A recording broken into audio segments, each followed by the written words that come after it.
I request everyone to settle down and take your seats. I also request you all to please put your phones on silent mode. I, Mansi Malik, Ehsas Woman of Hyderabad, welcome you all to this enchanting, unveiling event of the book titled Waiting for Shiva, Unearthing the Truth of Kashi's Gyan Vapi by Dr. Vikram Sampath at this Silicon Valley, Bangalore city, held here in prestige Falcon Towers. This event is in association with Blue One Inc. and like all other events is held under gracious patronage of Shree Cements Limited as their CSR initiative. Before we start with all the grandeur of things we have lined up for you this evening, allow me to introduce Prabha Khaitan Foundation and its varied works. Prabha Khaitan Foundation is a Kolkata-based non-profit organization that creates finest literary and cultural experiences on global map. The foundation was established by eminent Indian literature entrepreneur and philanthropist, social activist and feminist late Dr. Prabha Khaitan back in 1980s. With the envision of late Dr. Prabha Khaitan and her golden philosophy, Karma Hi Jeevan Hai, the foundation strives relentlessly to create cultural capital through activities and endeavors that propagate literary and cultural assets of India. In past 4 decades, Foundation grew in stature and recognition as an organization that gives best platform to writing geniuses and showcases kaleidoscopic cultural heritage of India. The anthem of Prabha Khaitan Foundation deserves special mention. It is ensured by a national philosophy, unity in diversity. Anthem of Prabha Khaitan Foundation has been curated by musical genius Pandit Vishwa Mohan Bhatt ji. Anthem reflects true essence of multicultural diversity of India. Let us hear the anthem first.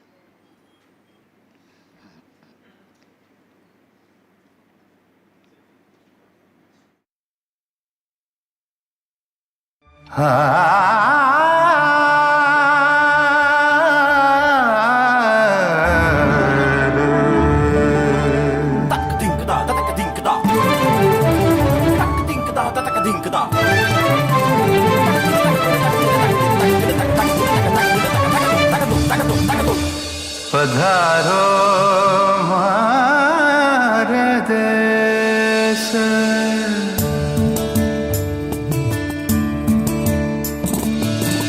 যদি তোর ডাক শুনে কেউ না আসে তবে একলা চলো রে তবে একলা চলো একলা চলো একলা চলো একলা চলো রে যদি তোর ডাক শুনে কেউ না আসে তবে একলা চলো রে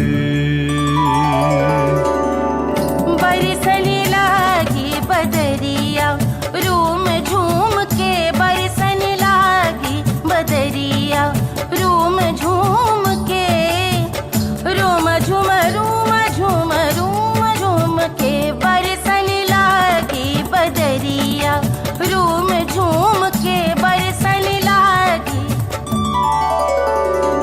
तोरे नैना की लागी कटार सजनी चैन पावे न मनवा हमार सजनी चैन पावे न मनवा हमार सजनी तोर नैना नैना रे तोर नैना की लागी कटार सजनी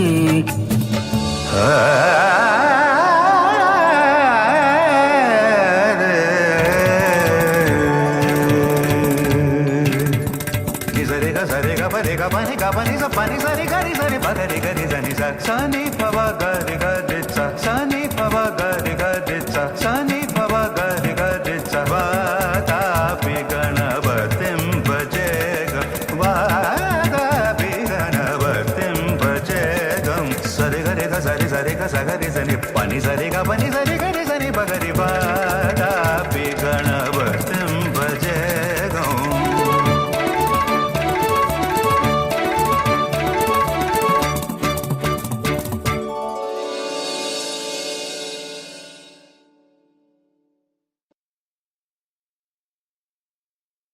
Masterpiece. Few places in the world carry heavy burden of history as effortlessly as Kashi or Varanasi has. The holy city embodies the very soul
Few cities in the world share the antiquity and the sacredness that Kashi does. Right in the heart of this Kashi is the primal temple of the Lord of Kashi, Vishwanath. From time immemorial, this place has attracted the devout. But right from the 11th century, Kashi Vishwanath Mandir has also been the site of iconoclastic waves. Right from Kutubuddin Aibak, there was a series of destructions and attacks, be it by Razia Sultan, the Jaunpur Sharki Nawabs, Alauddin Khilji, Sikandar Lodi, and of course the barbaric bigot Aurangzeb in 1669. But the Hindus of Kashi never gave up. And the Gyan Vapi, or the well of knowledge that Bhagwan Shiv himself consecrated, was something that our ancestors never gave up possession of. And so it has been that right from those times, this dispute has carried on. There have been bloody riots in Varanasi over this. This book, Waiting for Shiva, is a testimony and an account of all these struggles of pushback and never say die. Sources from multiple corners, Puranic record, Agam Shastras, Jataka tales, to Sanskrit Nibandhas, Persian accounts, the accounts of travelers and travelogues, the legal documents, and more recently, archaeological evidences by the ASI survey report. Putting together all these multiple sources, Waiting for Shiva lays bare the truth that the Kashi Vishwanath Mandir has always been screaming out to tell to all of us. Gyan Vapi is a symbol of our civilization. In its reclamation, we Bharatiyas will reclaim the soul of Bharat. So read this book to understand why its reclamation is so fundamental to our identity as Bharatiyas and its primordial importance to our civilizational identity. Bhagwan Shiv in the Skanda Puran himself promises that he will never abandon his Avimukta Kshetra. And according to Hindu law, once a Hindu temple, always a Hindu temple. Waiting for Shiva, unearthing the truth of Kashi's Gyan Vapi.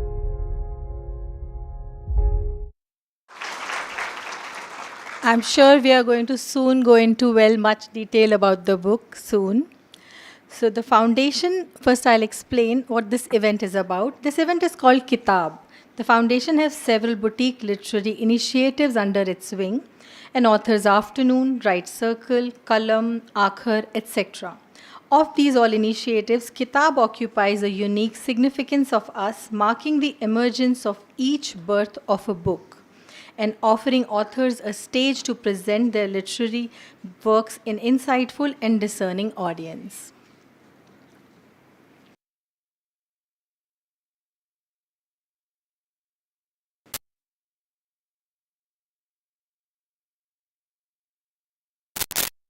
I would also like to request Dr. Vikram Sampath and Ms. Shivani Gupta to be on stage.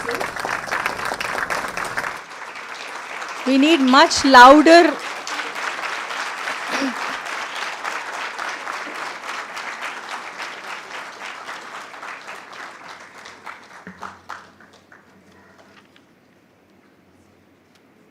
Beta, wait.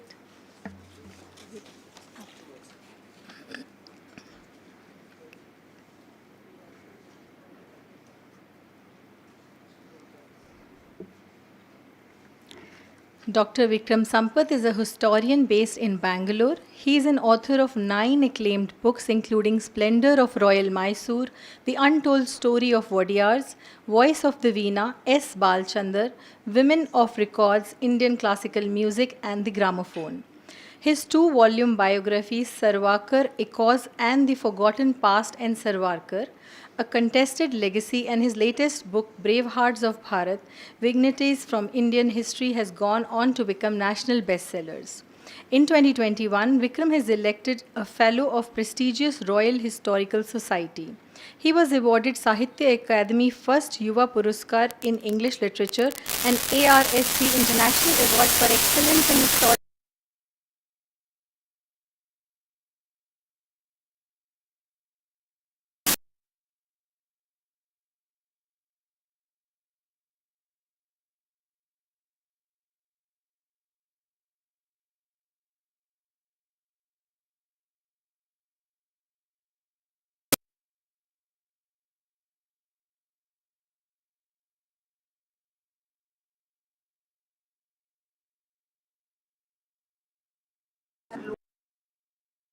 Eisenhower Global Fellow and a visiting fellow at Wisconsin Berlin. Currently, he is an adjunct senior fellow at University. The founder of our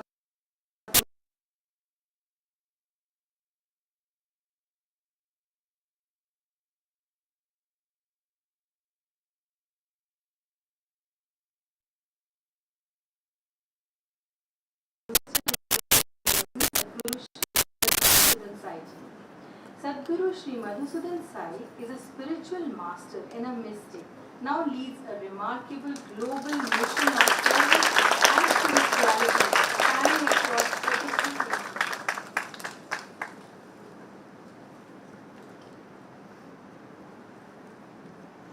We have an announcement that two vehicles which are parked. One is blue color 0975. Another one 5328. These have to be removed immediately. Sorry. Through transformative projects in nutrition, education and healthcare, this global mission achieves remarkable feats such as providing the world and largest morning nutrition program serving 90 lakhs children daily, operating the world and largest chain of pediatric cardiac care hospitals, and establishing the world and first free medical college among other initiatives, all offered completely free of charge. As a spiritual guide, Sadhguru envisions a Bharat guided by timeless principles of Sanatana Dharma, aiming to instill pride in rich cultural and historical heritage that has sustained the country for centuries. A neat round of applause for Sadhguruji.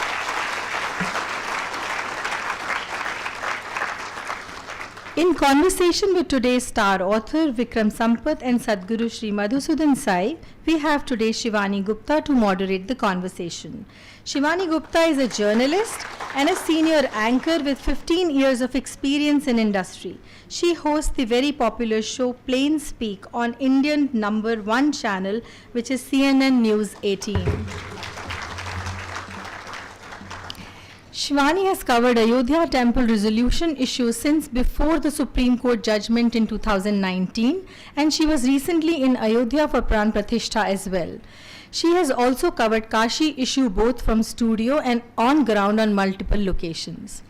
To illuminate this event's inception, we have arranged a small lighting ceremony under blessings of Sri Sadhguruji. I would now request everyone seated on the stage for lighting ceremony. Kindly request you all to please stand up for the ceremony as well.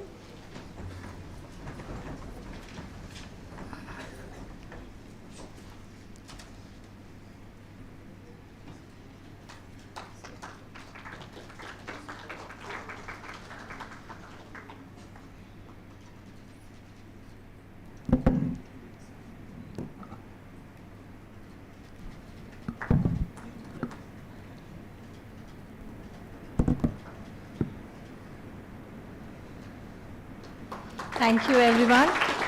I would now like to call upon students of Satya Sai Gurukul for chanting of Rudram.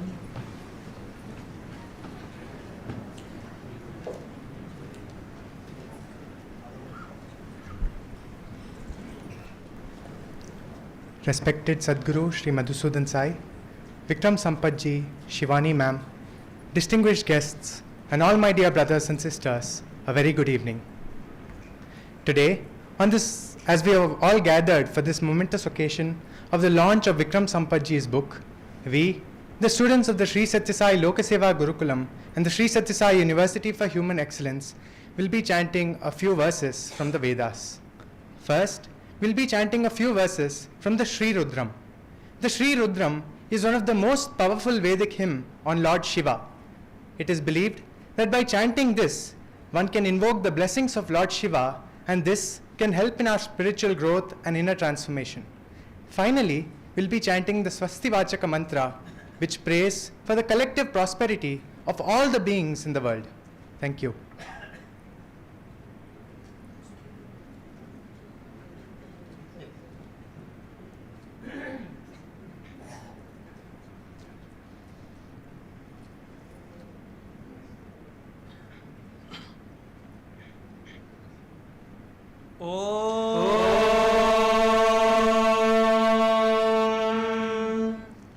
Shri गुरुभ्यो नमः।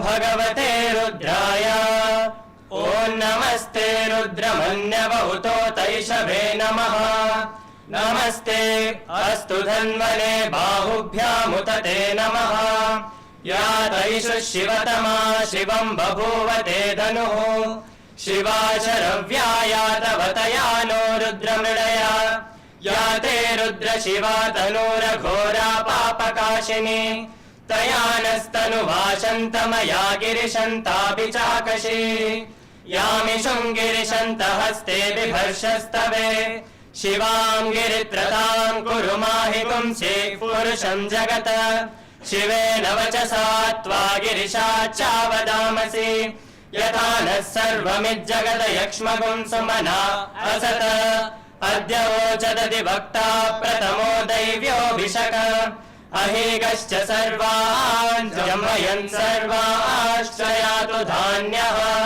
असौ व्यस्ताम्रो अरुण उत बभ्रस्सु मङ्गलः ये चेमागुं रुद्रा अभितो दिक्षु श्रिता सहस्रशो वैश्वागुं मेडयीमहे असौ यो वसर्पति नीलग्रीवो विलोहितः उदैनं गोपा अदृशन्नदृशन्नुदहार्यः उदैनं विश्वाभूतानि सदृष्टो मृडयातिनः नमो अस्तु नीलग्रीवाय सहस्राक्षाय मीडुषे अतो ये अस्य सत्त्वानो हन्तेभ्यो करन्नमः प्रमुञ्च धन्वनस्त्वमुभयोराग्नियोज्या याश्च ते हस्तैषवः पराता भगवो वप अवदत्यदनुस्त्वगुं सहस्राक्षशतेषु दे निशीर्य शल्यानामुखा शिवो नः सुमना भव विज्जन्दनुः कपर्दिनो विशल्यो बाणवागुम् उत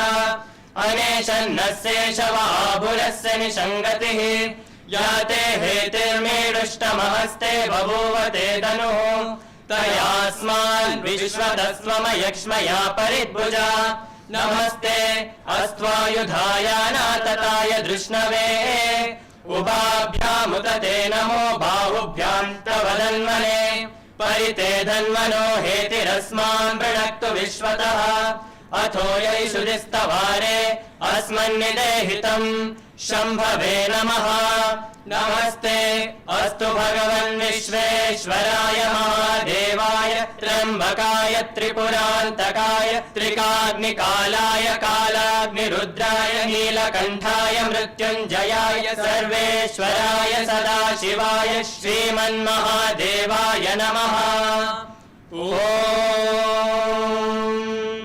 स्वस्ति प्रजाभ्यः परिपालयन्ताम् न्यायेन मार्गेण महीं महिषाः गोब्राह्मणेभ्यः शुभमस्तु नित्यम् समस्तलोकाः सुखिनो भवन्तु समस्तलोकाः सुखिनो भवन्तु समस्तलोकाः सुखिनो भवन्तु ॐ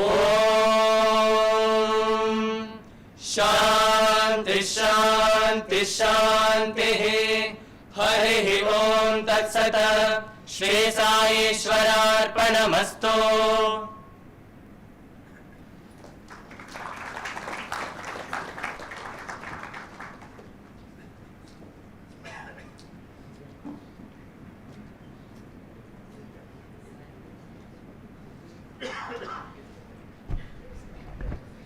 Prabha Khaitan Foundation promotes cultural understanding and appreciation. We promote local artisans and their artifacts to show appreciation to our patrons and guests by endorsing their products. We encourage all to buy local products from local craftsmen in their sustainability and development. At all our events, local food is served, which means spreading awareness about more locally grown produce in the city and community. Keeping this in mind, we are pleased to present author with one of such giveaways of cotton silk stoles. Can I now request Anil Kathodia ji to felicitate all three guests on the stage?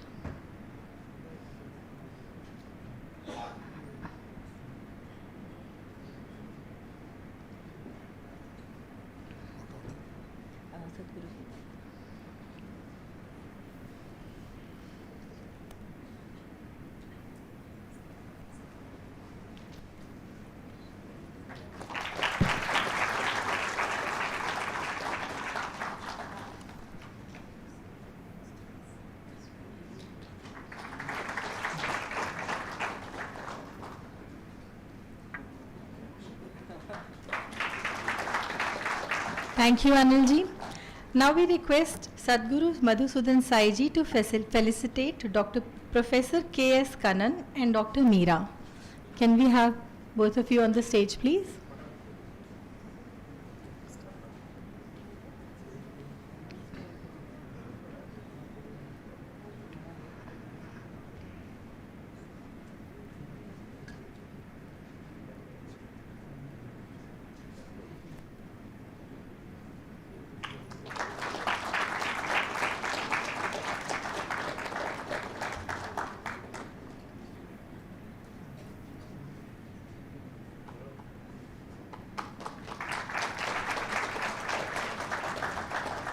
Thank you, Sadhguruji. Thank you, Professor Kannan, and thank you, Dr. Meera. Now, moving forward, I would like to request on stage CEO of Blue One Inc., Mr. Anirudh Chakravarti, to deliver today's opening remarks.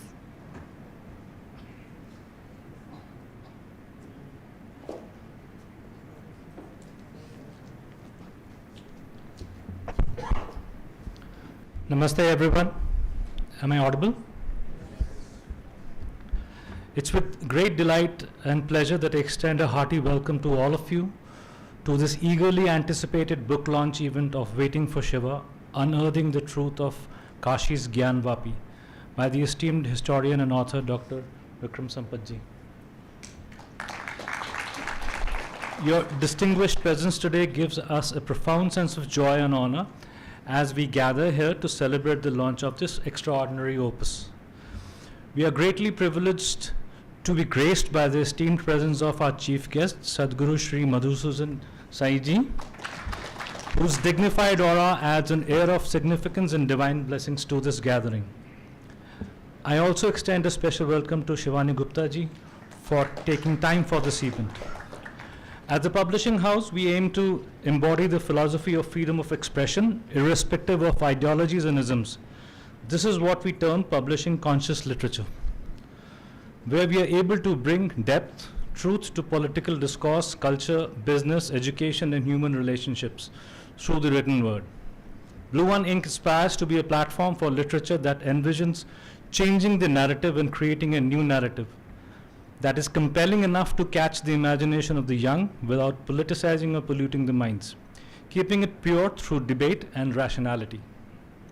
We want to grow in a space where all narratives get subsumed, where thinking becomes wholly liberated from any narrative.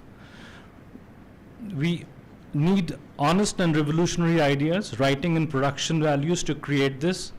Thus, with conscious thought, Blue One Inc. was born. The aim of bringing such literature to our readers, along with our authors, is of utmost importance to us. And now, without any further ado, let me hand over the proceedings to the esteemed group on the stage. Thank you.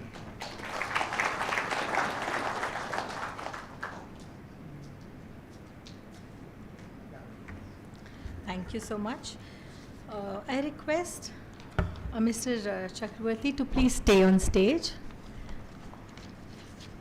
Now for the moment for which we have gathered here, the book launch ceremony. I would like to request Dr. Sampath, Shri Sadhguru Madhusudan Saiji, Shivani Gupta ji, Anirudh Chakravarti ji, and Anil Kathodia ji to be on stage. I would also request TV Mohan Das Saiji and Dr. Vikram Sood to join us for the book launch.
I request everyone to take their own seats, and without much delay, I hand it over to Ms. Gupta to kickstart the conversation.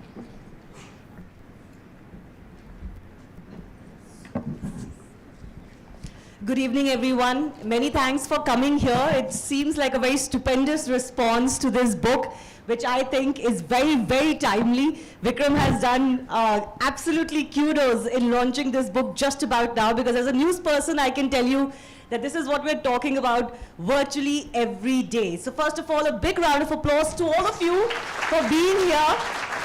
It's so good to have so many faces, young and of all hues.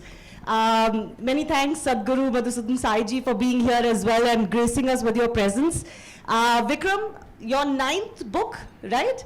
In 15, 16 years of consolidated research and writing, and this one has come about in record time, isn't it? In less than a year. Yes. Before I begin, I think in the manner in which people greet one another in Varanasi, Namah Parvati Pate Hara Hara Mahadev. A very good evening, everyone, and esteemed Sadhguru, Shivani, all the esteemed members in the audience. Today my heart is really full of lot of gratitude, lot of thanks to so many forces and people. I'm a date-obsessed historian, and I was just noticing the coincidence that yesterday, 4th of March, 16 years ago, in 2008, that was when my first book, Splendors of Royal Mysore, The Untold Story of the Vodiyars, was first launched in Bangalore. Right. Thank you. And that evening, as quite a confused 20-something-year-older, I really didn't know that I would go on to continue this passion or madness. I thought I'll go back to my regular, very boring day job that I was really frustrated with, very, very soul-sapping. Really was wondering whether I'm going to die one day, calculating profit and loss of an American company which has no significance in my life whatsoever. But destiny thankfully had other plans. And in the last 16 years, it's been a great journey, and there have been so many forces that have helped in this process. The foremost and the most important, and it's a reverse order. I'm doing the vote of thanks first before we even get into the Kashi and the Gyan Vapi here, but I think it's in place. The foremost, other than of course the divine, are my parents. You know, my Father is here. Yes, my father is here.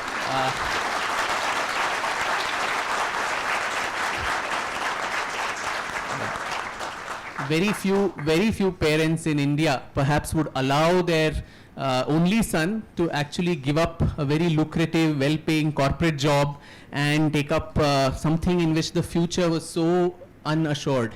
But then, and coming from a lower middle class family which was literally struggling to make ends meet, to even allow us to kind of, allow me to go on this research journey, take this risk. I think it was a huge trust of faith that they placed in me. And so if whatever I am today, it's thanks to them.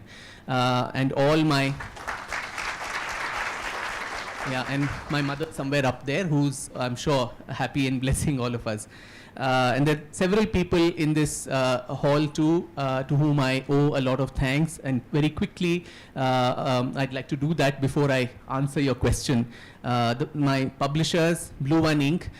This book, as you said, came out in record time, both from my side and also the publisher's side. I think my passion was only, seconded only by them.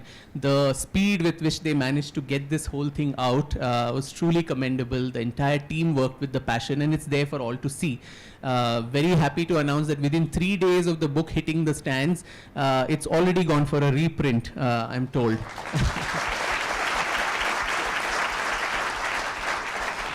So, along with, of course, the grace of Mahadev and the subject, it's a lot of effort that the publishing house has put in. There are a lot of friends and well-wishers in this room whom I'd quickly like to thank and acknowledge. There's my dear friend Sandeep here, who's always been someone who, in this book particularly, if there's someone whom I've always vented out all my ups and downs and the mood swings, it's been him, and he's been such a great help and foil. You need one of those, isn't it? We need someone like that who's all the time helping you. And there's Prashanti, there's Shravan there at the background, who ensured both Prashanti and Shravan together ran around, put everything together at such short notice. My friend Vatsala here, who's also done so much to help me put this whole thing together. So before I even start off anything, I think there's so many other people. I'm sorry if I missed out anybody, but a huge thanks to all of you for having come here to share my joy on this very significant occasion. Now to your question. So I was neck deep into another very troublesome book that I was writing, which was on Tipu Sultan and Hyder Ali. And all of us in Bangalore know why it should be troublesome, considering also that maybe very soon we'll have Pujayanti back on the anvil, don't know. But then Mahadev decided to intrude, and how. So, and the genesis of that, there's one more person who's responsible for that, Alopal, my dear friend here. It was at the Pondicherry Lit Fest, that I'd gone for, which Alo organizes so beautifully every year. By chance, over dinner, I met Vishnu Shankar Jain ji, the advocate. He and his father, Hari Shankar Jain, are literally, dharmic warriors to whom all of us owe huge amount of gratitude and debt, overcoming so many challenges. They've been fighting this case for so long. So Vishnu, over dinner at Pondicherry, mentioned to me about, there's so much information that we have, but there's not that information has not come into the public realm. People do not know much about Gyan Vapi. We know about it in news channels, talk about it, but do the common masses actually know what is it we're fighting about? What is the history of this case all about? And so he said, "Aap kuch likhiye iske baare mein, maybe articles or something," and that's how it started. And luckily there were the publishers also, Praveen Tiwari, who was right at Pondicherry. So plotting by the seaside in the sanctuary of Sri Aurobindo, that's where this book was actually initially born. And over the next couple of months, I think I was seized by some unimaginable energy. Today when I even look back and see, did I really write this? It was like burning the midnight oil. It was not even midnight. It was probably 4, 5 a.m. every day, morning, night, whatever that time is. Time just flowed past. And I think when your intention is good, somehow the universe, as they say, conspires to put things together. And so lots of people appeared from somewhere to kind of help me. And I was most fortunate and blessed to have the, by chance, acquaintance of Jagadguru Shankaracharya, Sri Abhinav Shankar Bharati ji, the 72nd Pithadipati of the Kudali Sringeri Mahasamsthanam. He reached out to me and he said, if you're writing this book and about Shiva and so on, you need to also bring in some of this esoteric aspects. What is a Shivalinga? Is it something as it's derided as phallus worship, a male organ and all that is spoken about, or is there a larger meaning to that? What do the Agama Shastras talk about the importance, the Sthala Mahatmyam of a place? Why is that spot so important? Why can't it be built anywhere else? You can build it somewhere else, you build a hospital, school, all these different things that are spoken about. Does that actually have Sanatana roots? So a lot of these conversations, which I was so fortunate to have with the Jagadguru himself, I think they gave me a very new perspective. And I've always been very keen that a historian or a researcher should not use Sanskrit sources in translation, made by Westerners particularly, with their own biases or incomplete knowledge of the language. And so there again, Shankaracharya ji was, very kind to introduce me to these two wonderful people who were felicitated before, Professor Kannan and Dr. Meera, who had dreams of Sanskrit texts, the Puranas, Shiva Purana, Linga Purana, Padma Purana, Skanda Purana, Brahma Vaivarta Purana, Vayu Purana, all these things. And the Skanda Purana has a Parishishta or or appendix called Kashi Khanda and Kashi Rahasya in the Brahma Vaivarth Puran. And the series of Sanskrit Nibandhas written over various periods of time. In the 11th century, you had Lakshmi Dhara, a courtier in the Gahdwal kingdom, who wrote Kritya Kalpataru. Then in 1460, there was Vachaspati Mishra in Gaya, who wrote Tirtha Chintamani. Then in the 16th century, you had the very, very celebrated Narayan Bhatt, who was the one who built the Ashtamandap Vishwanath Mandir, who wrote this book called Tristhali Setu on 3 major pilgrim sites of India, of which Kashi was a very important part of it. And after him, there was Mitra Mishra, who wrote Tirtha Prakasha. So in all of that, there were different eulogies to Kashi or Mahatmyams that were there.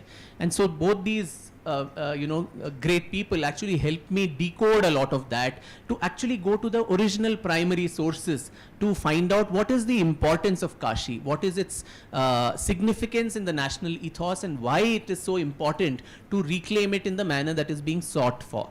So it was all of this, and of course Vishnu Shankar Jain and his father dumped thousands and thousands of pages of legal documents on me, and all of us know that if you start reading legal material, even if you know English, you sometimes get a doubt whether you actually can read English, because it's in such amount of legalese. Everything is so complicated. So literally through days and nights being possessed by some madness, I literally feel some energy has just left me and gone somewhere after this book came out.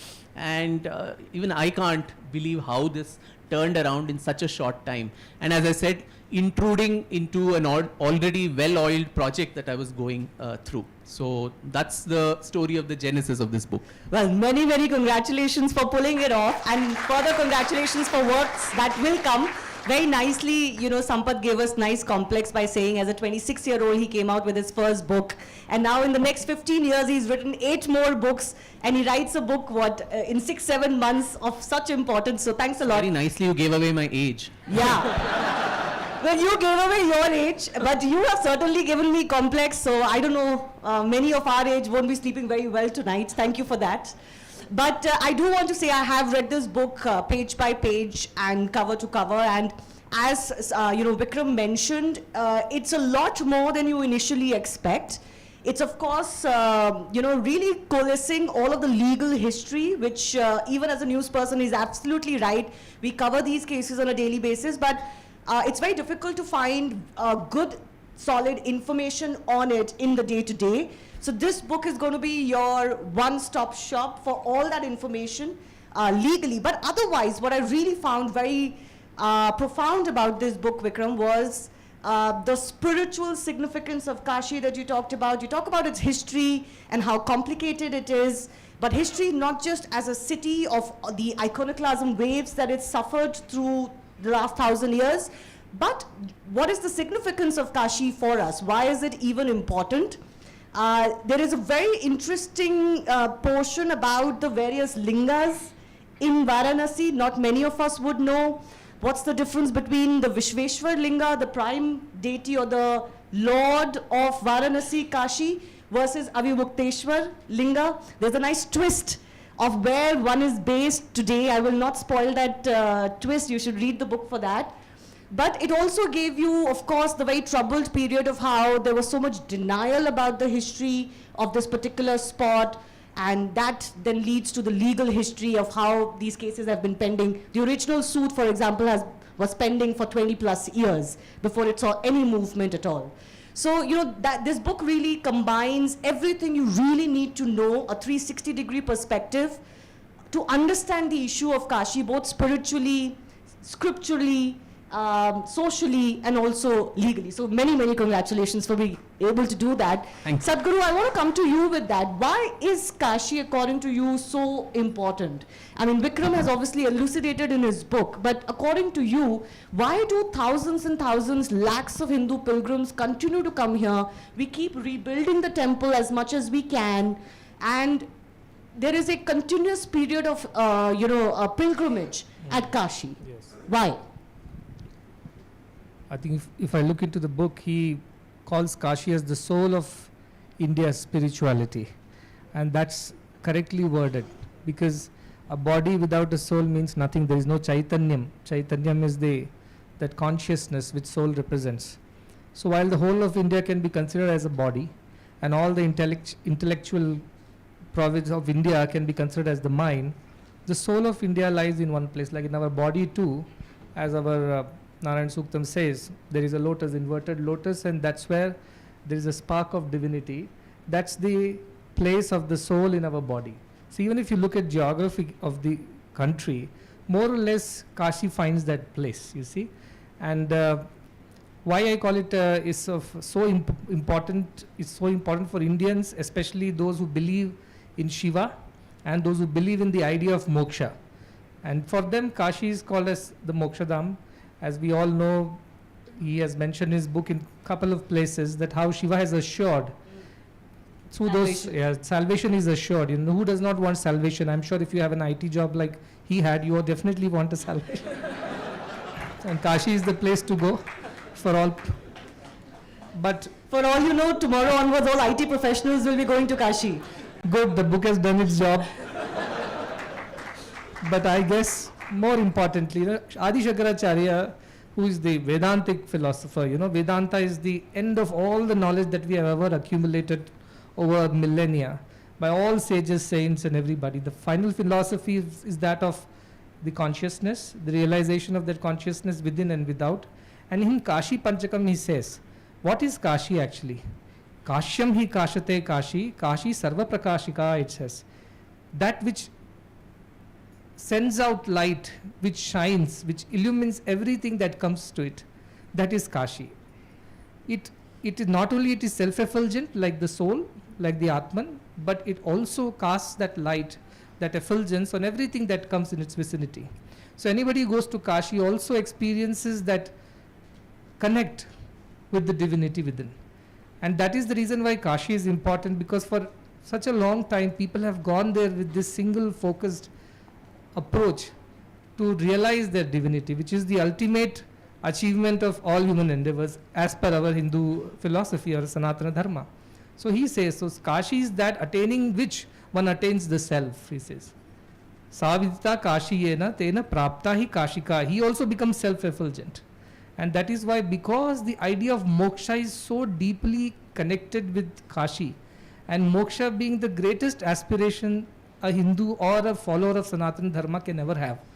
That's why Kashi finds itself as the most important spiritual centers amongst all the centers that we have. I think that is the finest reason why we all believe in Kashi, and we all believe in going there and experiencing that. And coming to its history, that he has already said how the various lingas have come into existence, and they symbolize this idea of oneness. See, a linga is kind of a mezzanine floor. It's not the ground floor, it's not the first floor. It helps you to go to the first floor. You are Saguna Sakara, that is with all the body and form. That is also a form of Shiva. And then there is this Nirguna Nirakara. There is this no form, no name, no attributes, which is very difficult to understand. In between that is this Lingakara. And only Shiva has that symbolism, which allows one sadhaka to aspire to grow in his spiritual evolution from being totally engaged and attached to the body consciousness to the ultimate divine consciousness through a form that kind of leads you towards that.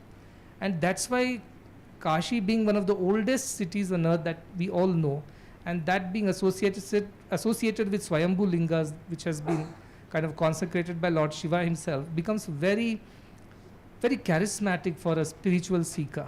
And I think even today, anybody, even if they do not understand all these things and they go and sit there simply, like they say, Nandi sits simply. You just go and sit there simply and absorb all the energy, and you will know what it is. So it's an experiential reality that one must go to experience. Any amount of reading or debating about it or discussing about it is not going to do justice. So for all these reasons, I think Kashi is one of the most important spiritual pilgrimage centers for especially the believers of Sanatana Dharma and the believers of moksha, liberation as the ultimate destiny of all beings. You know, you described it so beautifully what Kashi is, and Vikram has done so in the book as well. And it's a little bit painful, to be honest, to read everything the city has gone through, and wave after wave after wave. Vikram, a few words about, how was it like for you to collect all of that history and then also see how devout the faith of the population was. They may not understand everything, for example, what Sadhguru is talking about. They may not even know all the lingas you have to go to, should go to, or how they came up. Even the historical facts of how the temple was brought down multiple times, they somehow have faith. But a few words about the painful history, but also, juxtapositioned with the resilience that has been shown over the years. Sure, Shivani, and I'll just add, or have the audacity to add something to what Sadhguruji has just said. The Puranas actually mention that anybody who goes to Kashi, their feet should be just cut off, so that the feet doesn't take you and run away from Kashi, because you've had the rarest opportunity to go to the place which gives you the best lottery ticket of salvation. And so why would you give that away to go away elsewhere and migrate? So it's quite a macabre kind of a description, but that was the importance, which was also pan-Indian, which today, in today's context, I think it becomes very important, where we talk of North-South divide. South India did not think so, North India is different, and all of that.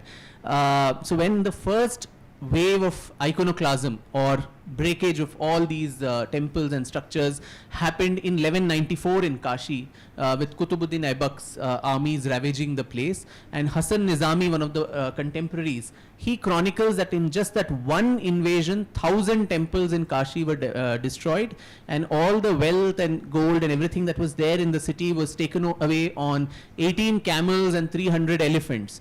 But this was 1194. But just a few decades later, in 1212, hardly 20 years after that, you had a Bengali ruler, Vishwarupa of the Sena dynasty, coming to Varanasi, and right in the heart of the city establishes a pillar on which it is written that this city belongs to Vishweshwar. So he did not have the wherewithal to rebuild the temple, because it was the height of the Delhi Sultanate, and so at least he comes and marks it, saying this is our place. And within a few decades, so Eastern India was so, invested with this. A few decades later, you had a Gujarati businessman called Seth Vastupala, who donates close to 1 lakh rupees those days. We're talking of 1240, 1250, to rebuild this grand shrine. And so the shrine comes up within 40, 50 years of its demolition, first demolition. And from our own state, Karnataka, we had this Hoysala ruler, Veera Narasimha III, and the Hoysala dynasty was itself going through so much tumult at that time. Despite that, he donates an entire village called Hebbale, and the inscription clearly says, all the proceeds, the revenue that will come from this village which I donate, that could be used by the pilgrims to go to Kashi to pay the jizya tax. Which was put on Hindu pilgrims. So Hindu pilgrims, if they had to go to visit their own sites, you had to pay a tax to the Sultanate. So to take care of that, a Karnataka ruler is contributing to that. So you had the west, the east, and the south. They didn't think that this is Awadh, this is Uttar Pradesh, how does it matter to me? The language is different. It's nothing to do with my local, culture and language and all of that. There was that common sense of what Sadhguru mentioned, that this is the place where I'm going to get moksha. And in fact, so, just to briefly interrupt you, in the recent ASI survey, Telugu inscriptions have been found. Correct. At the temple site. That's probably the reason, because Telugu, even now when you go to Varanasi, you see lots of signages even in Telugu. I think it's a very popular place even for Telugu speakers. And the Kashi Khanda that was added somewhere between 13th, 14th centuries, that got translated to Telugu, by a poet in Srinatha in the Vijayanagar Empire. So the Vijayanagar Empire, obviously being the bulwark of Hindu Empire and so on, so he translates it. And Tenali Ramakrishna's son-in-law, Ramakavi, he actually also translates Ananda Kanana Mahatmyam, which is a parishishta of the Vayu Puran. So to popularize the consciousness of Kashi in South India, where Telugu was the spoken language of the nobility all over the south, irrespective of which part of the 4 states we see today. Then the Maharashtrian Brahmins, their contribution immense in this case, where when all these iconoclastic waves happened, all the Brahmins and Kashi being the center of Sanskrit scholarship, most of them started migrating away to South India for safety. And 4 Brahmin families, Mauna, Bhatta, Shesha and Dharmadikari, they overcome all these challenges, face the troubles, go and settle down in Kashi to start reviving that Sanskrit scholarship there. And Narayan Bhatta comes from that same dynasty. And interestingly, Shivani, Narayan Bhatt's grandson was this man called Gaga Bhatt, who was the one who created the entire rituals for Chhatrapati Shivaji Maharaj's Rajyabhishek. Because by then you didn't know what is a Hindu Raja, what are the rituals for a Hindu Rajyabhishek. And a person of that lineage, the Dikshit, who was there at the Pran Pratishtha of Ram Lalla in Ayodhya, he belonged to the same family. So there seems to be a continuous lineage of these Maharashtrian Brahmins who stayed there. So these tales of resilience in the wake of all those iconoclasm. So after Aibak, you had this new temple coming up, but that also was destroyed by the Jaunpur Sharki Nawabs in the 14th century, and then a large-scale demolition, complete demolition by Sikandar Lodi. And after that, about 50-60 years, the whole place was in ruins. And that was when Narayan Bhatt reconstructs the temple with the help of Raja Todarmal, who was in Akbar's service. And this Ashtamandap temple of Vishwanath was the one that Aurangzeb destroyed in 1669, between April and September of that year. So all these waves kept happening, but as was mentioned in the promo, the Hindus of Kashi never gave up. Just around the periphery, in and around the original site, a new shrine would come up. They would break that, then another shrine would come up. So it was like never say die. And compared to what happened to the Buddhist stupas and the monasteries, they were completely axed by the sword of Islamic conquest, because that depended on a monastic order. So Sarnath was right outside Kashi, and Kashi is the seat not only of Hindu faith, and in Hindu faith various panthas, whether it is Shiva, Vaishnava, Shakta, all the traditions, but also Buddhist traditions, because Buddha gave his first sermon in Sarnath, just outside Varanasi. So the Buddhist faith was completely eliminated after Aibak's attack, but the Hindu faith, because it did not depend on a monastic order, it kept resurfacing itself. And that story of resilience, that story of pushback by common people, not necessarily kings and royalty, in the wake of all these attacks, I think that is what is the underlying theme of resistance and courage that Kashi's history brings to fore. So while that is extremely appreciative of the Hindu community, no doubt, there is another thought this book inspires, which is how bad the Hindus have been in writing down their history, chronicling their history. So Sadhguru, I want to come to you. Why is it so that Hindus don't write their history, don't leave something for their future generations which is not disputable, and therefore it is, for example, for historians like Vikram Sampath, so difficult to even trace the history of Kashi? And why are we so bad at this? Let's accept it. I wish we had Vikram Sampath 1,000 years ago. We would have been better off. So once in a millennium talent, by the way. You can say so. But I think Hindus have, Hindi में बोलते हैं ना, आम खाओ गुटली मत गिनो. You know, to bother about what is the philosophy, what is the idea, what is the context, what is the significance of whatever we are going through, all our life's experiences. And so I think we were always interested in the philosophy part of it more than facts and statistics and dates and things like that. That's Hindu culture. And because we are much deeper when it comes to life, and we look into the significance of everything, we just don't look at the surface of it. Whereas Westerners have this bad habit of documenting everything. They moved from here to there, in which year. That may be good now because you read history, but Hindu history is poetry. Hindu history is spirituality, basically. They looked at the spiritual aspect of everything that we did. So even in these Puranas that you have quoted, I was reading through some of them. Like you say, Shiva went into an exile because Brahma claimed his kingdom, and then he had to come back doing a trick or something like that.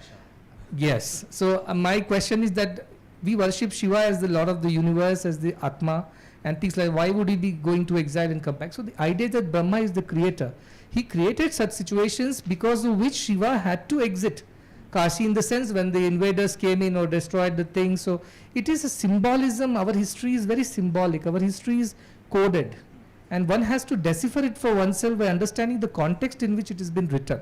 So we Hindus are not bad at recording history, just that that's not our attitude towards history. We looked at Not our history. primary occupation. No, not at all. And that's why we are all so bad at history. I don't know how many people got good marks in history. I never got any.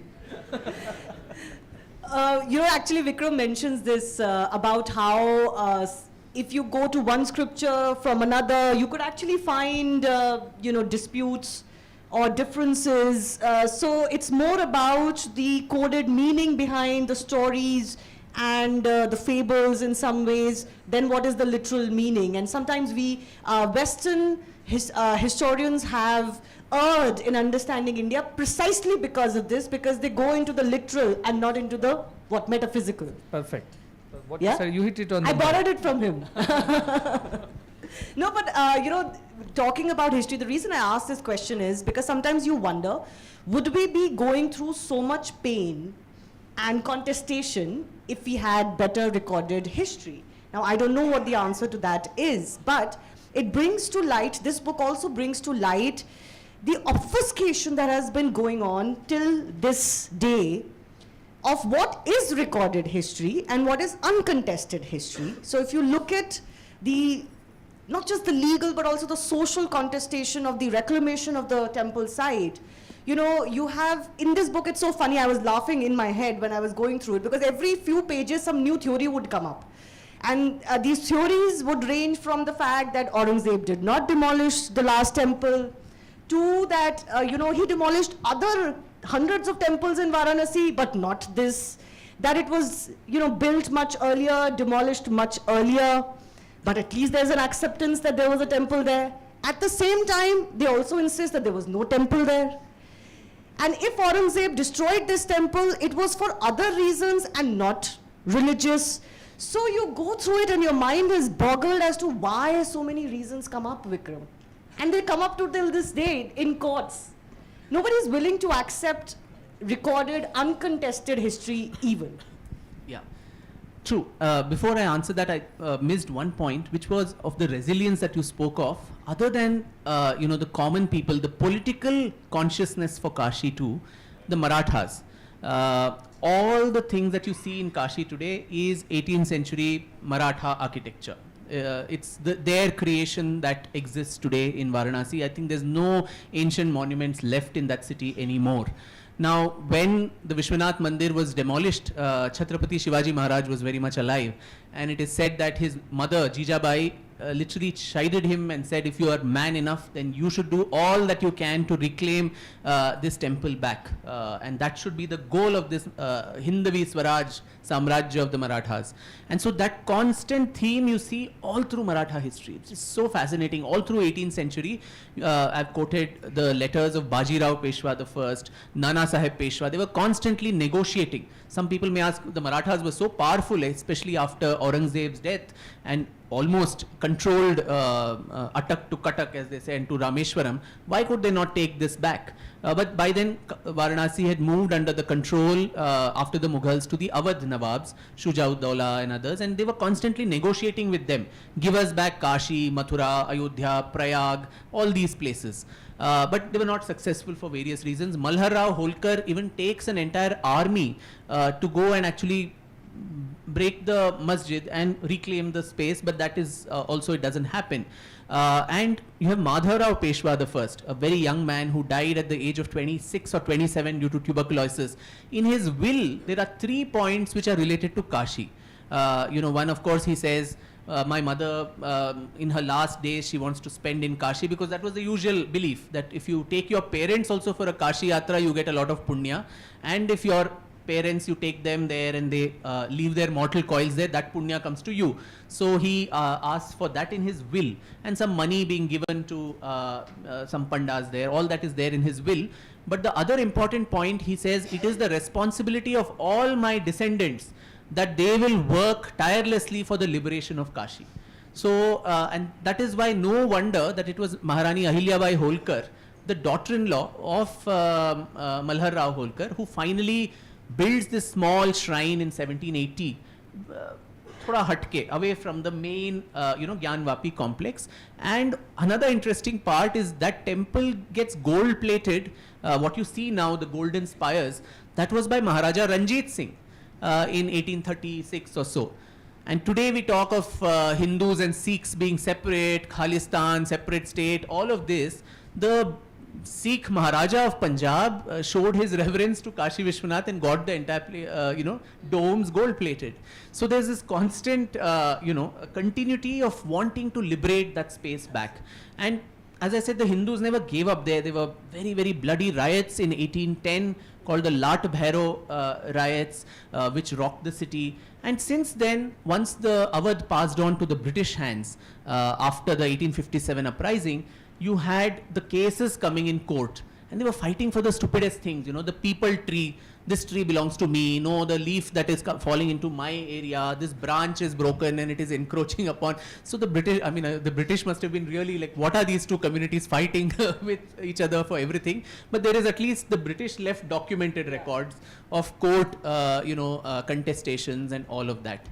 But the obfuscation that you mentioned, Shivani, I think that was all. It was there even before independence. There's one case there in 1936 called the Deen Muhammad versus the state case, where it was a non-representative suit. The Hindus were not a party to it, but it was between the Muslim side and not even the Masjid committee. They in fact dragged the Masjid committee also to court. It was 5 Muslim young men who went and took the matter. They took the government to court.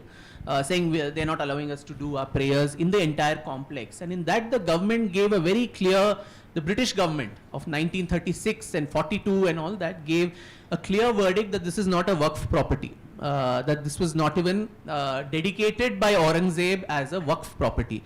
Now, for those who may not know, you need a Waqif or a donor who can donate a property that belongs to him or her to the Supreme Allah for perpetuity. But if it doesn't even belong, it's like that Bunty Bubbly story where I go and sell Taj Mahal, which I don't own. So, it's how do you make a structure on a site that you don't have ownership of? And this was something that the British government actually took cognizance of, and the case was lost both in 1936 as well as an appeal in the Allahabad High Court in 1942. So both places it was mentioned that this is not a Waqf property. There is no farman of Aurangzeb to say, he may have had a farman to say demolish the temple, but there is no other Badshahi farman to say in its place build a mosque. And so if you see the western walls that you saw, now Aurangzeb could have very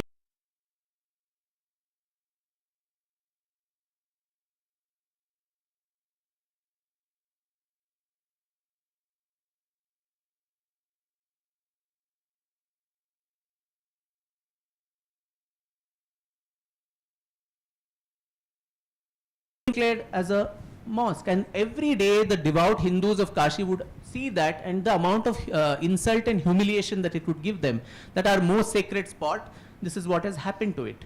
And according to Islamic law, which in fact in the 1936 case it comes out, and the British probably don't want to enter that territory because it's very dangerous and sensitive for them. They quote Islamic law to say, you cannot offer prayers at the site of somebody else whom you have usurped. That prayer itself becomes haram. And so you cannot, if I take your house and pray, I need your consent that I'm taking your house. From today I'm going to pray there. But here there is no consent paper from the Hindu community or any Hindu Raja giving it away to the Masjid committee. So both on legal status and also the Islamic jurisprudence itself, that place was not a mosque according to what was thought of. So even when one brings all these places of worship act and so on today, what is the religious character of a place that you need to maintain as of 15th August 1947? So was it a mosque even as adjudicated by the British courts? The answer was clearly no by these two counts. So these contestations all the time kept going on. No, but the history is certainly not in the favor of the mosque structure. The historical evidence is not in favor of the structure.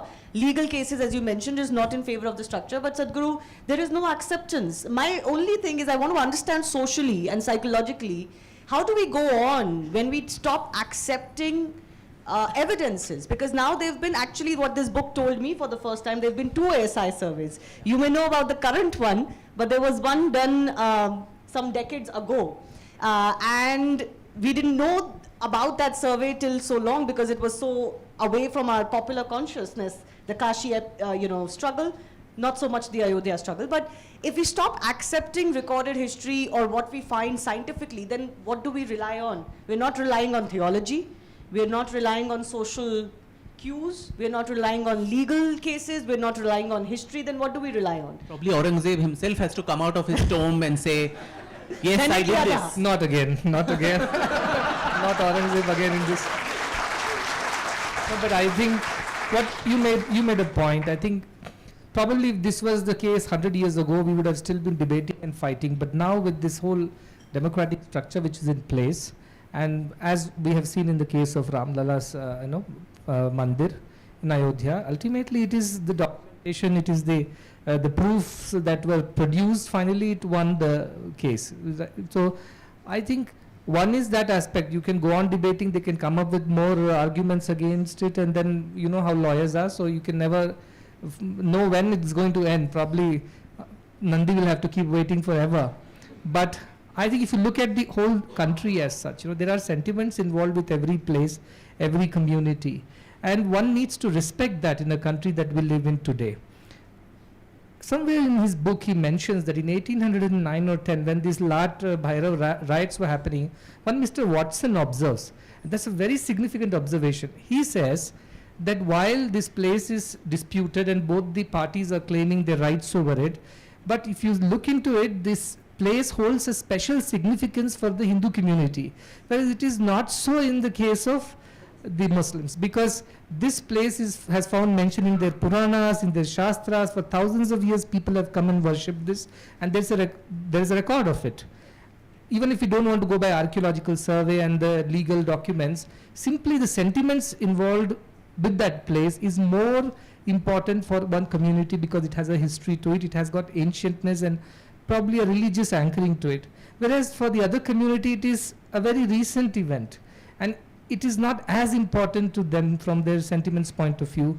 So I think at the end of it, I hope, literally I pray and hope that this is what would ultimately find a solution to the whole thing. But can I say, even in Ayodhya, we said the same thing. Right. It didn't happen. So it brings me to the other question that is on top of everybody's mind. A new attempt has been pitched for a resolution out of court in, for example, Mathura or Kashi.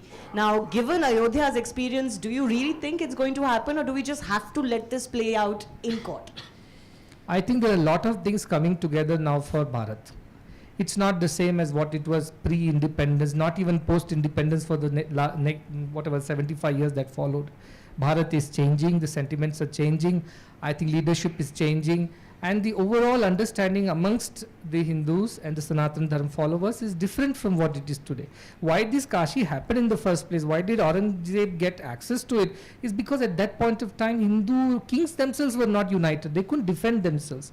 They were only fighting for their own petty ideas of their protecting their kingdom. They were never united. What Ram Lala's installation in Ayodhya has done is has created a new wave of devotion across the country. It has united all of us. I think riding that wave of unity, of solidarity, of this Hindu togetherness, I personally believe that not in a very distant future, but in a very near future, this will find a solution, and we will see Vishweshwar Mandir in Kashi next to Vishwanath Mandir. That is my real hope, and I think that is where it is heading.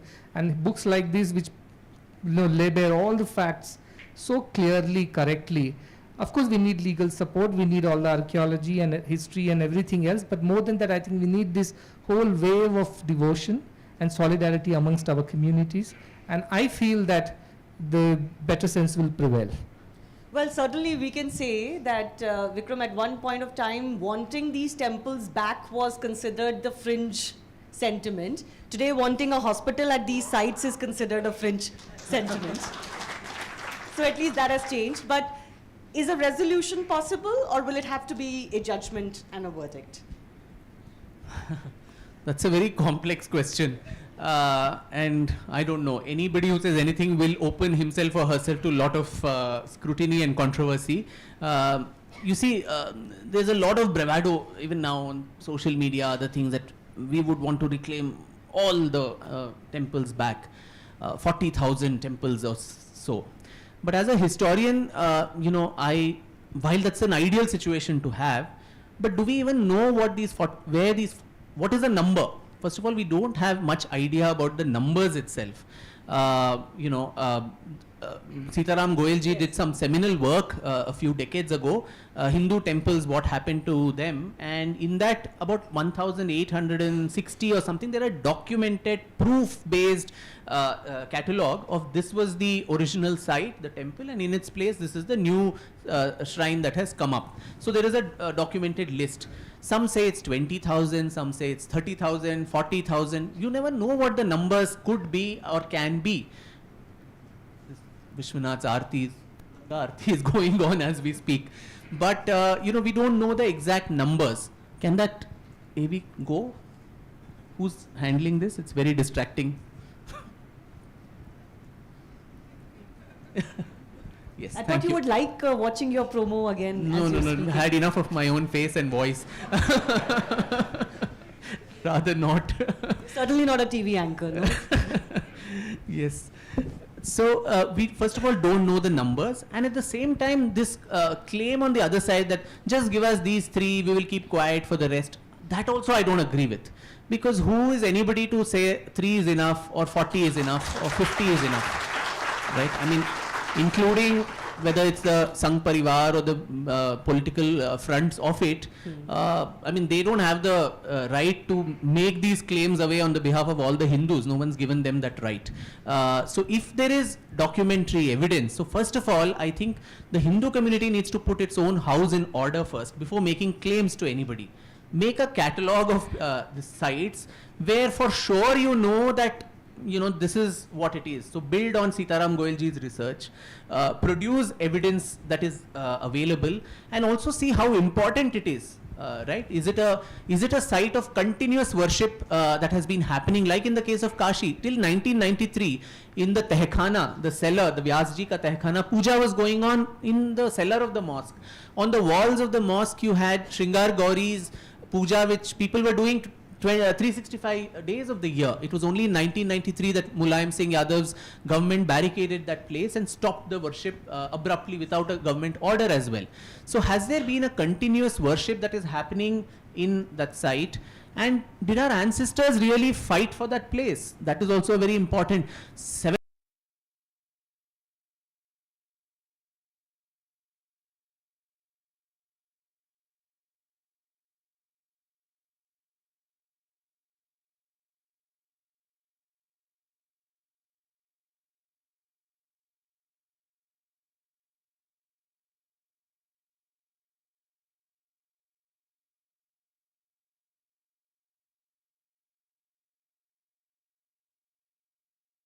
Numbers. So Hassan Nizami, whose account I quoted, he says 1,000 temples were destroyed in Kashi. But which were the 1,000, we don't know. So it becomes a very complicated, it's a historian's job. It's an archaeologist's job to make this catalogue first and then slowly see how this can be settled. As Sadhguru rightly mentioned, one has to have a little bit of large-heartedness on both sides, I feel, if the country has to be in a state of peace and harmony. In Islamic nations itself, mosques get routinely displaced from one place to the other for mundane things like building a railway line or widening a road and so on. So it's not uncommon to shift a mosque elsewhere. But this is not a mundane issue, no? No. This becomes an issue about almost a civilizational war or almost an ego battle. Correct, it's an ego battle. Finally, when it becomes an ego battle, nothing can be solved, right? So both sides would have to, I mean, even if it's a the worst case, people would say try to do out of court settlement, right? I mean, in courts, a lot of muck will be splashed around on each other. So the ideal situation would be give and take. Acha chalo, this is my list. Baki will give up, or there's some give and take that needs to happen. But the important part, Shivani, is the theological difference between a temple itself and a mosque. Now, in the temple, and that's why what explains why the shrines kept coming in close proximity. Now, the Hindu belief is the temple is the house of the deity, right? And the deity has been through pran pratishtha invoked there. So it's a human, I mean, it's a living being, and that's why there is Nitya Puja, there is Suprabhatam, you wake him up, or her up, you give them something to eat. It's a minor who has to be taken care of. It's a minor, it's always a child, even in legal terms. And so, and then once we see even in Ganesh Puja or Durga Puja, you have to do a vidhivat visarjan of the deity to actually reclaim that place out of the divinity that is imbued. You do all the puja for 10 days, 14 days during Ganesh Puja or Navratri, and then you immerse the idol away. So it is over. But here, if you just break the idol away, the Hindu belief is that place is still imbued with the divinity of that deity whom you have invoked. So that place becomes very, very sacred. And so that's why our ancestors kept building shrines in close proximity. Okay, I lost the center. Few meters away, the radius of that divinity still exists, so let me build it there. And so it kept getting, displaced. Whereas in the case of a mosque, there is no such concept of a pran pratishtha. You can, it's just a place where people congregate to offer namaz.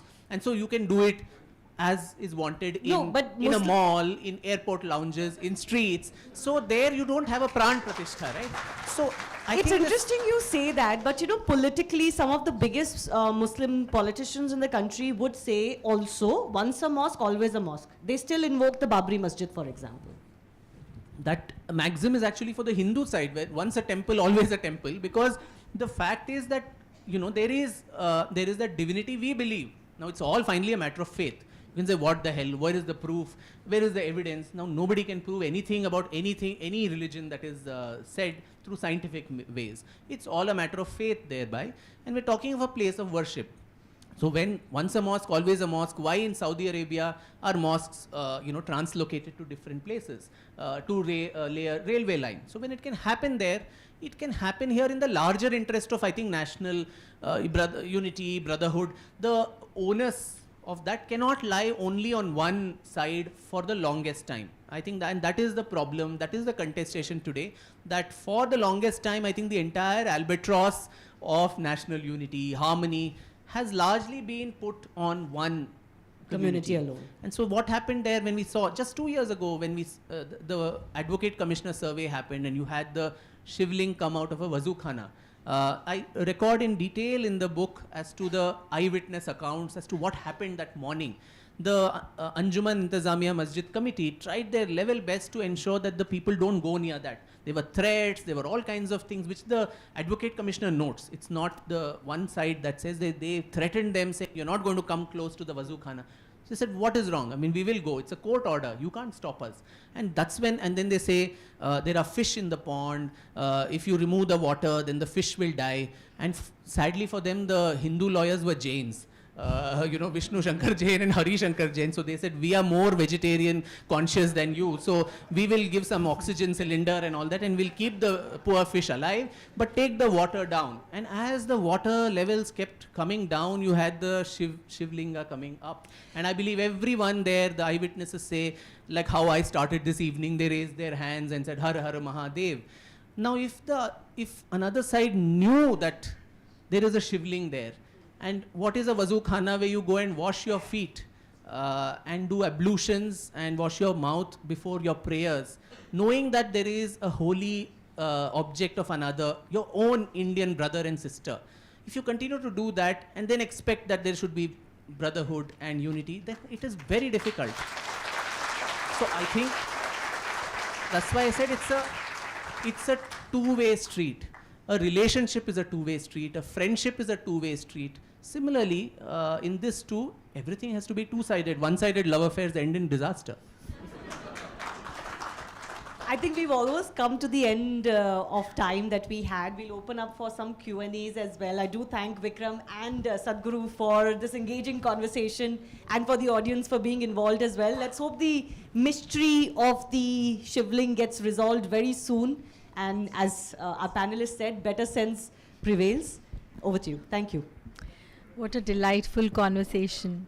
I'm sure all of us have a lot of questions to discuss, so maybe we can open the round.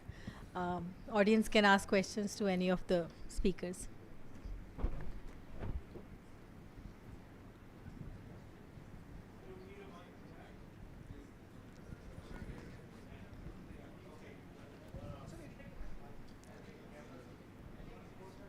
Thank you. I'll make an observation and then maybe you could add on or kind of completely reject my thoughts. In school, we studied Indian history. For the last 10 odd years, plus minus, I think what we are being exposed to is Bharatiya Itihas.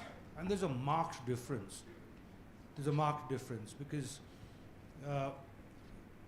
let's say what you've, I don't know whether I'm getting my point across, but what I'm hearing from you is something that would never have been covered in our school syllabus, etc. Today we are getting to know our motherland a lot better, understand it a lot better, not just know it.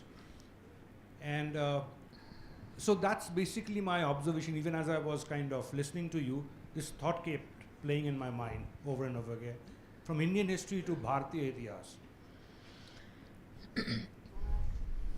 Any questions? I just want to address that with, please take your seat, sir. I would agree and disagree also. Whether we are still reading that in our history textbooks, I don't know. That's a big contest. That is the biggest trouble. Maybe it's happening outside the system, outside the governmental, paraphernalia, which is both good and bad.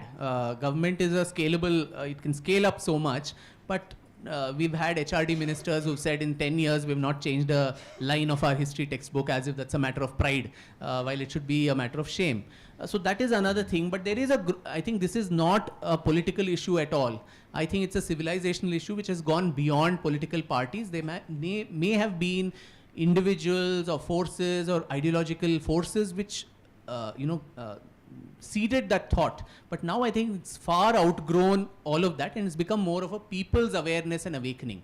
And just to give one example, I must, I normally quote this everywhere. The Indian history that you spoke of, which we always read in our textbooks, on Kashi Vishwanath, post-independence, the kind of subterfuge that was done to, distort the history and why it was demolished. Just an illustration through a story. There is a very famous historian and a scholar called Dr. Bishambar Nath Pandey, B.N. Pandey, who was a member of the Congress also, and he served as a governor of several states. He won numerous awards, Sahitya awards and Padma and all these things. He writes in one of his research papers, Islamic Culture in India. He gives the details as to why Aurangzeb demolished Kashi Vishwanath Mandir. And that's a fairy tale that I'd like to, share with the audience here. So it is said that Aurangzeb was going on an expedition to Bengal. Now, as I state this, I'll also try to tell you the loopholes in this story as a historian looking only at facts. So in the entire biographical evidence of Aurangzeb, never did he ever personally go to Bengal himself. He always sent only his commanders. So that was the first thing that was wrong. But be it as it may, as he was going along with an entourage of Rajas and Hindu Rajas, Rajput Rajas of Rajasthan, and their Ranis. And the Rajas, as they cross and they stop at Varanasi approaches, and the Rajas go and request Aurangzeb that this is such a holy site, so we'd want to go and worship Vishweshwar. Will you give us permission? And Aurangzeb, being the generous, golden-hearted, secular-minded emperor, said, "Chalo, reh jate hain aaj raat ko yahin pe." And then the second loophole, the Rajas who asked for permission to go and worship, they themselves do not go to the mandir. Instead, they send their Ranis to worship the temple. Now the third loophole, Ranis of Rajput kingdoms go unarmed, without any bodyguard, security, nothing.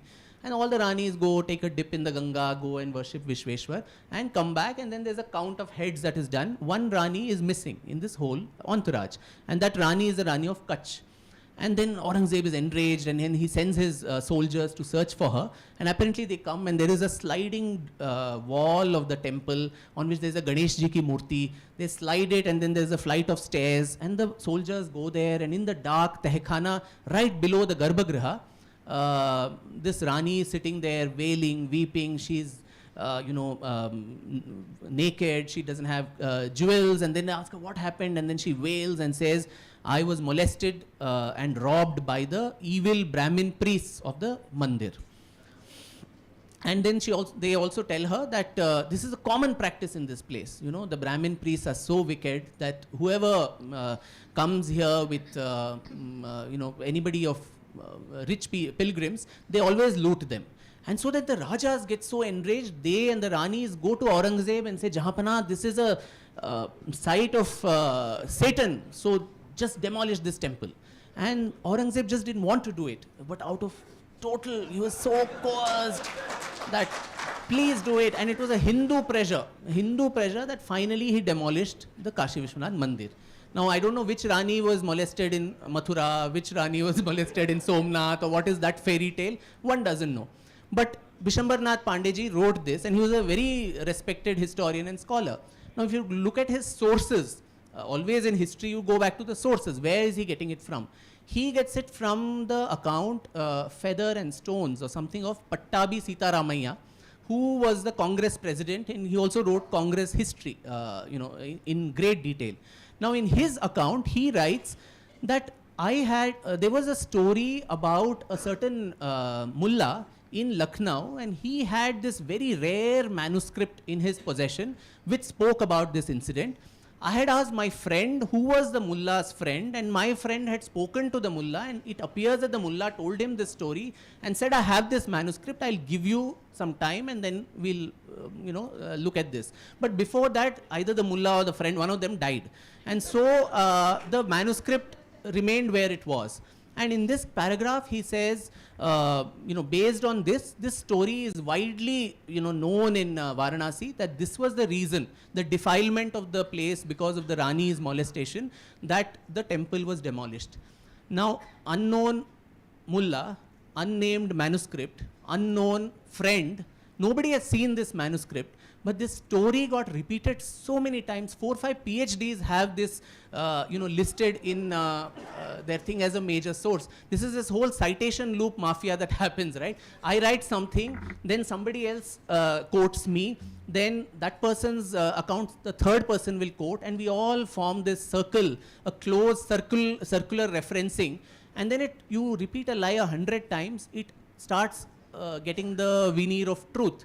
And so you had very famous Marxist historians like Gargi Chakravarti, who spins another story to this. He says there is a lot of documentary evidence to show that the Sufi rebels got in touch with the Pandits. Again, always it's usually the Pandits who are the bad cops in the entire story. They were of the Kashi Vishwanath Mandir, they were rebelling against against Aurangzeb, and so that is why, to crush the rebellion, that is why this temple was demolished. But what is the source? Again, it's just an embellishment of this Pandeyji and Sitaramaiaji's fairy tale. And then there is K.N. Panikar, who talks about it appears. So all these words are also very important. It appears that there was some sort of, what does appearance mean to a scientific study of history? So, this kind of subterfuge with which stories were spun around, and it is so deeply dinned into our consciousness today that even questioning that was not possible in the decades preceding this. Now at least people are asking questions, saying, source dikhao, kagaz dikhao, where is the source for this entire thing? You can't say kagaz nahi dikhayenge for this. Moral of the story, Brahmins are to blame for everything, right? Good evening, sir. Before I ask my question, I would just like express my gratitude. Sorry. Let him go ahead. Next. Yeah. I'd like to express my gratitude before I ask my question. The first thing is for writing the book Splendors of Royal Mysore, because being a resident of Karnataka, we all know that how much we're indebted to what the warriors have done for our place here, but still they've been ignored thoroughly in our history everywhere. My question would be, sir, during the research for this book, did you find any mention of the Savai Jai Singh and the Raja of Jaipur, of any contributions of his to the Kashi? Because I just read some places but no source as in. Did you get any source as in for this? Not. So the story there is the Vishwanath temple, the original temple is not where it was. There is what is known as the Razia Mosque today in Kashi, which is just about 100 meters away from the Gyan Vapi complex. And that is where it was believed by some that was where the original Vishweshwar Mandir was. And where you have the Gyan Vapi Mosque today, what Shivani was referring to, the Avimukteshwara, which was a closed, I mean both these lingas were equally important. It is said that Vishweshwara, in all these Nibandhas that I mentioned, Vishweshwara is worshipped by the whole world, but he himself worships Avimukteshwara. Avimukteshwara is a senior linga, the guru of Vishweshwara, so to say. And Vishweshwara did not have sparsha dosh. Anybody could go touch the linga and do puja, whereas Avimukteshwara was a little more, it was only for the upper caste and others who could enter and worship that linga. So this was a story, and it is said that Razia Sultan, in the 4 years that she ruled, and tumultuous time, she found the time to go and build a masjid there. And that was a site some believe, was where the original site of the Vishwanath Mandir was. And I went there. In fact, now, after it was demolished, it was, I think, in the end of the 17th century that Bishan Singh Maharaj, who was Savai Jai Singh's father, the ruler of Jaipur, he is supposed to have done so much of research about the place and all these details, and he said this is the spot of Vishweshwar, original spot. And so obviously Razia Mosque could not be broken down because Aurangzeb was still ruling then. So very obtrusely, just close to that, he's built another shrine which is still called Adi Vishweshwar temple, which is, as I said, 100 meters away from the Gyan Vapi complex. And even to this day, if you go there, it is maintained by the Rajasthan government. And his son, Savai Jai Singh, was the one who further built it up and all that. Now, I went there. I also, spoke to the priest's family who's been there since that time. I said, is there any documentary evidence there? Is there any inscription? I mean, if it's a Rajput Raja, he would have put something somewhere saying, I built this, maybe in some basement, somewhere. There is no evidence there to show that was there. And then I also tried to check with the Bikaner State Archives and the Jaipur royal family and their archives. We still did not find any documentary proof to say if Bishan Singh Ji has done so much research, at least in his own palace archives, he would have kept some documents to say this is what I found and that is why this is the original spot of Vishweshwar. But there is none as of now. Maybe the royal family of Jaipur has it in their possession. Maybe Abhay Jain ji can help me reach out, considering his deep links with Jaipur and the people there in Rajasthan, to see if there is any such document, because then that will tell us that is an important site. Then who knows, there will be another suit to reclaim Razia Mosque and build another Adi Vishweshwar temple there. We'll take one last question. So I think this lady was waiting for a while. Hello, Tanvir. Yeah, so after Alok. My question precisely was about sources. It was mentioned earlier that our sense of history has always been derided right from the time from the British, who said that we didn't have a sense of history. But oral history and oral traditions have been very, very strong. So with regard to this book and research, everybody in Varanasi has a story to tell. Do you have any oral sources which you have incorporated? And as a historian, how do you cross-check an oral source? That's the toughest part, and you have gone there along with your sister to take photos of this Adi Vishweshwar, also help me connect with the Panda there, send me interviews and all of that. So yeah, this is one such oral story. We really don't have written documents as of today to say what was the original site. Then there are other tales which are spoken about that, Kashi is supposed to be on the seated on the trident of Shiva. So there are 3 mounds, and so the northern mound is Omkareshwar, the central mound is Vishweshwar, and the third mound is Kedareshwar, the southern mound. So as per that also, some people say that this if you actually go and measure the altitude of the two temples, where the Razia Mosque stands, that is probably the tallest in terms of altitude and height. And so maybe that was the highest mound, whereas this is slightly at a lower gradient. But even then, if you go up that Godholia and walk down to gate number 4, you still have to, you literally half you go, because it's an uphill journey. So there are lots of these, and Kashi is full of storytellers, as you know.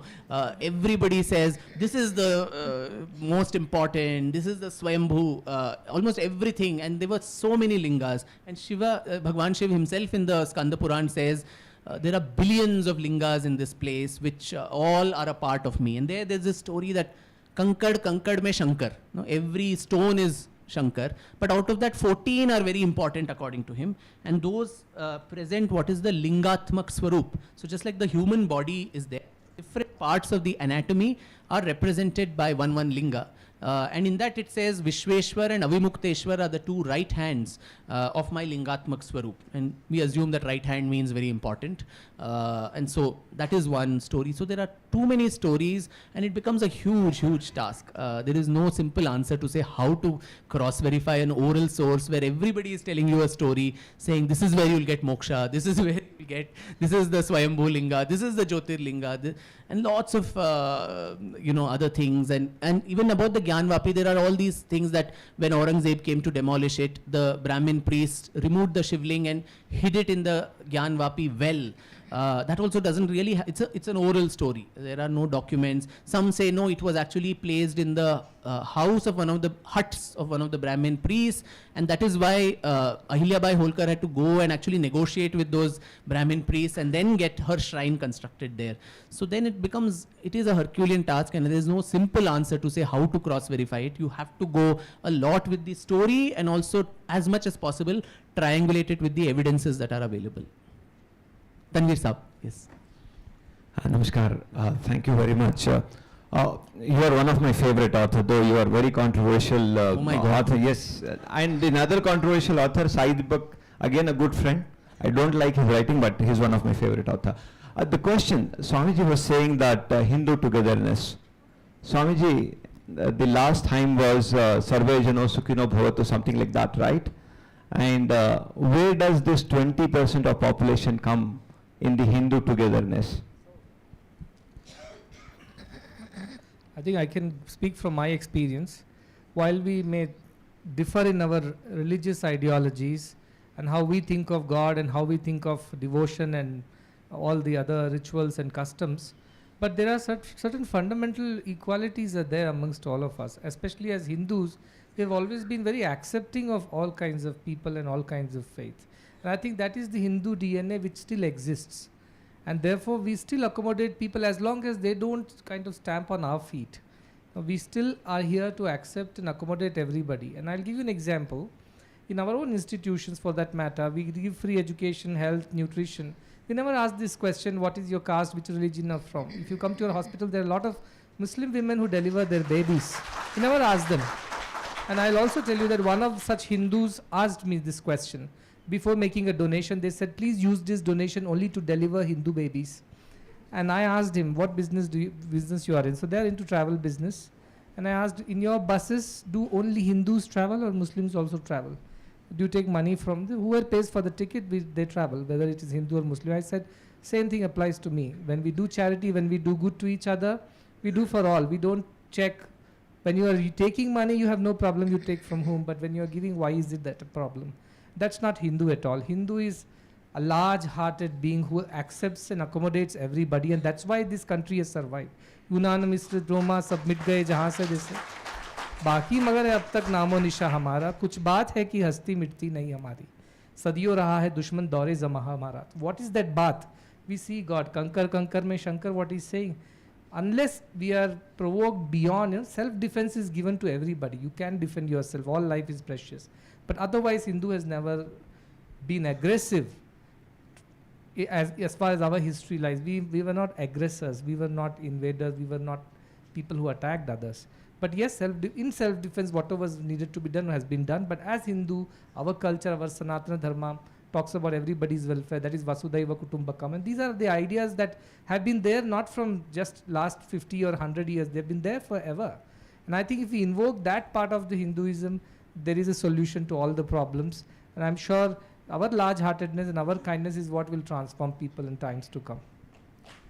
I'd just like to add one element. Tanveer Saab, you are my favorite spokesperson, just like I'm your favorite author. Though you defend the indefensible every night on television channels, and you do a superb act of that, despite partially deaf. Anchors not giving you time enough to do that. But adding to what Sadhguruji said, I mean, as a very influential, member of a political party, and also given your influence in the community, maybe it is time, Tanveer Saab, that when we keep speaking of an Indian Islam version, right, that it is different from what it is, can we at least evolve towards a lexicon and a vocabulary where terms like kafir, where terms like kufr are not part of Indian Islam? Where if you're dividing the world into Darul Harab and Darul Haram, and say that, and this is not me speaking, it was Dr. Ambedkar in Partition and Thoughts on Pakistan, that the whole, it's a syndicate which is only a club, and for those who do not belong to that, there is only contempt. So while Vasudhaiva Kutumbakam and Ekam Sat Vipraha Bahuda Vadanti, there is one truth, all parts of it are true, is a great ideal to have, and that this country has always been professing. Can everyone sign up to that club rule, saying, okay, we will follow our path, you follow your path. I will not say mine is the only path to truth. And if that is the case, then allurement, conversions, all these things don't have a basis. If we can come to that conclusion, as I said, it's a two-way street. If there is need for harmony, then this lexicon also can change. We can't, I mean, there are rabid elements everywhere, I understand. But just as you can't have all these people talking about, the violent messages that several of these Dharam Sansads give, similarly these talks that even Darul Uloom Deoband, not some era-gera place, but something, an institution of that fame, talking about Ghazwa-e-Hind by 2047, where we'll have an Islamic caliphate in India. I think then then how does the 80% react then to the 20%? So I think it's a two-way street. I don't know about others, but I certainly follow what you have said. I've traveled 44 countries. I can tell that there is none country like India, and I'm really proud to be. Well, I think it's such a lovely note what you are saying, And to conclude, such beautiful words by Sadhguruji. To conclude, okay. Indian Muslims are certainly different than the others, and all we need is a softer approach. I just want to add to what Tanveer said. I was just in Kashi last weekend, and I was doing obviously a show on, after Ayodhya, Kashi, Mathura, what happens. So we spoke to a Muslim gentleman there. Aged fellow, has lived in Kashi all his life. So we asked him about the temple dispute, and he said, for us, we can pray anywhere. The mosque is important for us. The spot of the mosque is not important for us. So in any case, we can't pray if the land is not ours, as you said, by Islamic law. So I think there's a disparity in what you sometimes hear on TV by politicians and spokespersons versus what the average Muslim, even in the city of Kashi, may feel. So we must be very mindful of that and not paint everybody by the same brush, because lots of them also speak that they would like to be settled.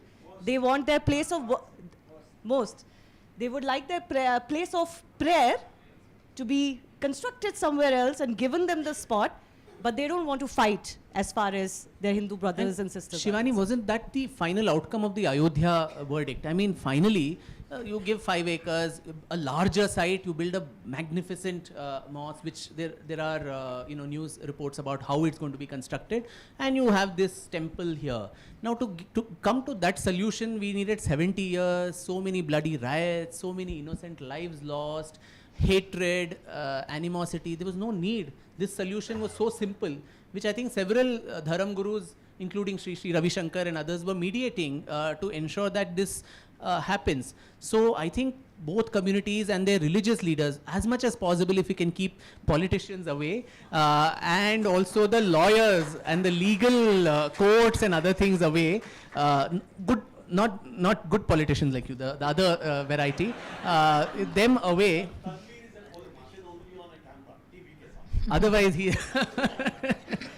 So then I think the better sense and sanity will prevail on everybody. I think everyone has other goals in life. You want a good job, you want a good life for your children, you want roti, kapda, makan. Those are and that's the aspirational goals of large sections of the population. These people come in the middle and vitiate this so much. So if the two Dharam gurus, of both sides, it's a wishful thinking if there is mediation possible. But for that, if you have this long list of what all I want, how much of it can be give and take, how much of it can be reclaimed, and once and for all, I think we should settle it so that, this constant, I wouldn't want a situation where our grandchildren and great-grandchildren are also finding, Archaeological Survey of India report, and one more historian is writing in 60 years, some Atala Devi mosque in Atala Masjid, which is built on Atala Devi temple. So I think if we can make a Truth and Reconciliation Commission that happened in South Africa, Ubuntu, where, peace, say this is it, and then we are respectfully closing this chapter, full and final settlement. Even HR of companies do a full and final settlement before the person leaves, right? So let us do this and let us move ahead. I think India is poised on a threshold of greatness on all fronts. I think we shouldn't be living so much in the past, and I'm saying that as a historian, that you should read history books but should not live in the past and keep fighting. Almost when all of them, Tanveer ji and others, come on TV, we feel Tipu Sultan, Aurangzeb, they are fighting elections, because almost all the prime time debates on news channels are about matters of history and fights. I knew from Tanveer very quickly I was going to become the villain. Yes. As the news representative. I knew it was bound to happen. But before that happens, let's say our thank you. Time to wind up. Yeah. The wonderful story of Tipu Sultan, for which I hope I'll remain safe in this city. I'm not coming for the next book launch. I already know which guests I will not get. I don't know about the venue. I don't know about the audience. So, but I'll still go ahead and write it. One anecdote I must mention here before I close. When I wrote my first book, I go back to where I started from 2008. I was still a babe in the woods. I still think I am, but those days I was still more naive, and I went somewhere in the Bangalore International Center, and I see Ravi sitting there. At the BIC, which was at the Terry complex here, there was a lecture on the interregnum period of Hyder and Tipu, and I was quoting actually letters of Tipu Sultan which he wrote to his own general, saying go to Calicut, destroy this, do that. And gloating that I have even converted dead Kurgis and so on. So I was just reading it out. It was not my interpretation, just reading it out, and it was a big gathering like this, and some of them erupted in protests, and paper rockets were thrown, and Ravi remembers the lecture had to be shut down. They quickly ushered me away, and next day Deccan Herald had that as the sparks fly at the Tipu lecture and all that. And my poor father was sitting right here, like then too. My mother was unwell, so he had come. And so one of them, some Tipu Sangha, some fan club came to him and gave him a pamphlet and told him that you have an only son, so if you want him to live long, ask him to, zip it a bit. So, and then of course he was terribly intimidated, and then he came home, and then hell broke loose at home. My mother was so paranoid, and she literally made me take a shapath that day that you're not going to talk about Tipu Sultan ever in public. And actually I lived up to that promise. I never spoke on Tipu Sultan in public after that horrific incident. It was very difficult to take at that young age as to why, what wrong did I do? If Tipu's letters are so problematic to you, then how do you consider him so reverential? And of course, after that I didn't do. Now that my mother is not around in flesh and blood, I happily broke the promise. And so I'm going ahead and writing an entire biography of Tipu Sultan with the hope that sitting there she'll protect me and ensure that my sir remains on the. So it's time to end the session. On behalf of Prabha Khaitan Foundation, I would like to express my heartfelt gratitude to Dr. Vikram Sampath and Sadhguru Shri Madhusudan Sai Ji for sharing your profound and inspiring thoughts. I would also like to thank Shivani Gupta Ji for apt moderation. It was truly a pleasure listening to you all. Last but not the least, to everyone for joining us in this big numbers and being part of this significant milestone of Prabha Khaitan Foundation. Without your presence and support, today's Kitab event in Bangalore would not have been a success. Have a pleasant evening, everyone. On your way out, you can purchase Dr. Sampath's book at discount of 40% from the book counter and get it personally autographed by him. Thank you.